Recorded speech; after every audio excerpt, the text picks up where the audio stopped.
yang punya.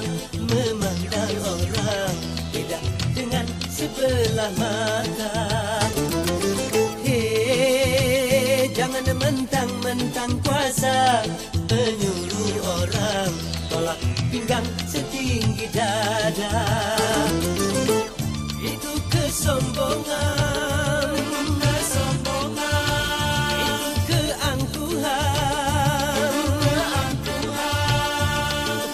Bukan pakaianmu, tapi pakaian Tuhan yang berhak disembah oleh segenap alam. Silahkan punya dan kuasa, tapi janganlah angkuh sombong pada sesama.